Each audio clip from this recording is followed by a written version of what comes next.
Bonjour, M. Félix Zonic. Vous êtes le vice-président, vous êtes chargé de la communication à l'ACC, donc l'Association des Camerounais du Canada. Je crois que c'est une nouvelle direction que vous avez après l'ancienne direction. Parlez-nous un peu de vos impressions. Vous avez presque travaillé pendant un an. Comment vous avez trouvé votre arrivée à l'ACC? Oui, c'est vrai que ça fait, c'est depuis octobre 2010 qu'il y a une nouvelle direction à la part de l'ACC, une nouvelle direction qui a pour objectif de continuer le travail qui avait été déjà abattu par les anciens bureaux et d'aller au-delà de ça. Donc depuis octobre 2010, il y a eu du travail qui a été abattu, notamment une concentration au niveau des jeunes, s'arranger à faire en sorte que les jeunes s'impliquent davantage aux affaires communautaires. Ça, c'est un point important au niveau de la feuille de route du bureau actuel. De se dire, il faudrait que la jeunesse vraiment s'approprie les affaires de la communauté. Donc on a beaucoup travaillé dans ce sens. On a essayé également de regarder d'un point de vue communautaire, voir comment on pouvait regrouper la communauté dans des pôles, dans des structures de compétences, faire en sorte d'intéresser des gens qui parfois ne sont pas affiliés à des associations, mais qui sont un certain potentiel qui devrait être intéressant pour la communauté.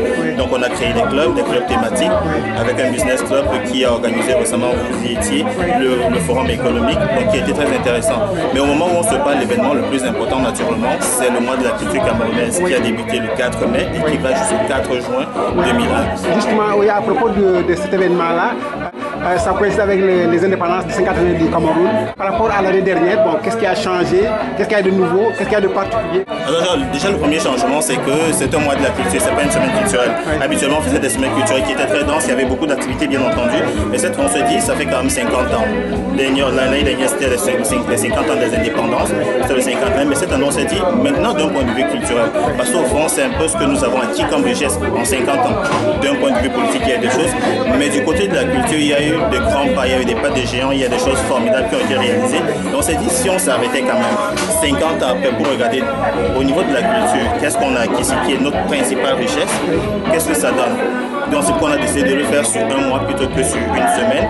Et au niveau des activités, il y a des activités qu'on avait déjà précédemment qui ont été reprises et puis il y a d'autres activités qui ont été ajoutées. Donc on a naturellement, c'est le Cameroun, on a un tournoi de football qui se tient déjà depuis quelques temps et qui va avoir son épilogue le 21 mai, donc la finale. On a naturellement un concours de Miss. Le Cameroun, c'est un pays qui est, j'ai envie de dire, bourré de têtes bien faites et puis de jeunes femmes. Donc on a un concours de Miss comme d'habitude.